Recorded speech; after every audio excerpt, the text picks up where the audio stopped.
Hello friends, हमारी आज की स्टोरी का नाम है मुझसे शादी करोगी।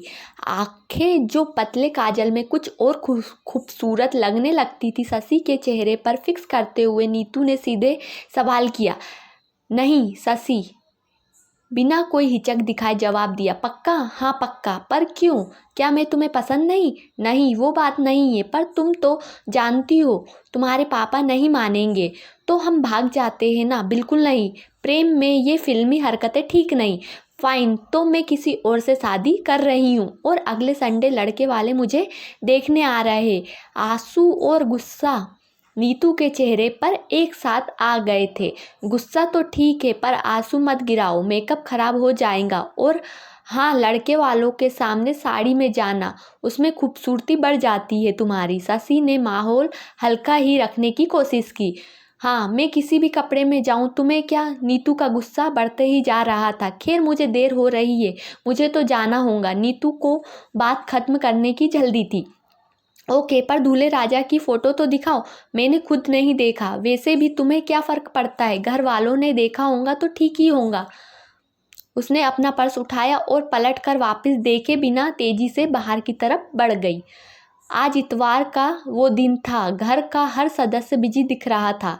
आखिर लड़के वाले आधे घंटे में पहुंचने वाले थे। दीदी, लड़के वाले आ गए, जल्दी से नीचे आ जाओ, छोटी बहन ने नीचे से आवाज़ दी। नीतू के मन में अजीब सी कसमकस थी। मोबाइल उठाया और सोचा कि एक आखिरी बार कॉल कर ले शशि को, क्या पता अभी भी बिगड़ी बात संवर जाए। तभी शशि के नंबर से मैसेज ब्लिंक हुआ। All the best. जाने क्यों मैसेज देखकर उसकी आंखों में फिर से आंसू आ गए। रही सही उम्मीद भी बुझ गई। उसका नंबर डिलीट करके मोबाइल एक तरफ रख दिया। जल्दी करो बेटा, नीचे से आवाज़ आई। नीचे छोटी बहन ने चाय की ट्रे उसके देते हुए, आज पीली साड़ी में तो तुम विवाह वाली अमृता राव लग रही हो। अपने ही परिचित कमरे में उसे कुछ अनजान लोगों के बीच में बैठा दिया गया, जहाँ हर कोई उसको अपने आने तरीके से देख रहा था। क्या करती हो, क्या क्या शौक है, क्या क्या बना लेती हो? जितने लोग, उससे ज़्यादा सवाल। देखिए भाई साहब, बिटिया तो हमें बहुत पसंद है, बस लड़का लड़की एक दूसरे को देख ले तो। उसने कनखियों के सामने बैठे लड़के को देखा जो सीधे उसी की तरफ ही देख रहा था। सकपकाकर नीतू ने नजरें नीचे कर ली। ढंग से देख भी नहीं पाई। ऐसे कैसे किसी अनजान आदमी के साथ जिंदगी की राह पर बढ़ जाए। उसकी आंखें फिर से झलकने को आतुर थी। सॉरी पापा, मैं थोड़ा लेट हो गया, कुछ ज़्यादा ही ट्रैफिक था। आज कमरे में दाखिल होते हुए किसी नई आवाज़ गूंजी। ये तो उसी की आवाज़ थी। एक झटके से नीतू ने सर उठाकर इधर उधर देखा। लीजिए भाई साहब, अब आ गया लड़का। नजरें मिली तो सामने ब्लैक शर्ट में खड़ा शशि मुस्कुरा रहा था। वही जाने पहचानी स्माइल जो नीतू को जान से ज़्यादा प्यारी थी। तुम? नीतू को भरोसा नहीं हो रहा था कि वो उसके सामने खड़ा है। कलेजे की ठंडक पड़ना क्या होता है वो आज समझ रही थी। जी मैडम, मैं। शशि थोड़ा झुककर पोज देते हुए बोला। उसके होठों पर अभी भी शरारती मुस्कान थी। बेटा, ये सबका प्लान था कि तुम्हें सरप्राइज दे, शशि की माँ ने नीतू को गले लगाते हुए कहा। सरप्राइज?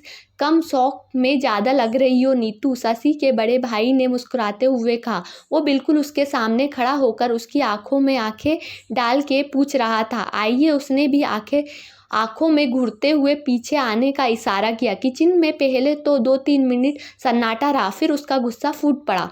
तुम ना दुष्ट हो, बता नहीं सकते थे? अरे तुम्हें तो खुश होना चाहिए, इतनी मेहनत से सरप्राइज प्लान किया और तुम रो रही हो। वैसे पीली साड़ी में तो गजब ढा रही हो मोहतरमा, ज़्यादा मस्का मारने की ज़रूरत नहीं है। नीतू ने गैस की नॉब धीरे करते हुए, सॉरी, मुझसे तुमसे बात ही नहीं करनी है। नीतू लड़ने के पूरे मूड में थी। सॉरी बोल तो रहा हूँ, लड़के ने मासूमियत से अपने दोनों कान पकड़ते हुए कहा। 4-5 सेकंड तक वो उसके ऐसे ही देखती रही, फिर अपने आप ही उसको सीने से जा लगी। बहुत देर से रोक कर रखे आंसू शशि की शर्ट भिगो रहे थे। तो फ्रेंड्स, आपको मेरी आज की स्टोरी कैसी लगी? अच्छी लगी तो प्लीज़ चैनल को लाइक, सब्सक्राइब और शेयर कीजिए। Thank you.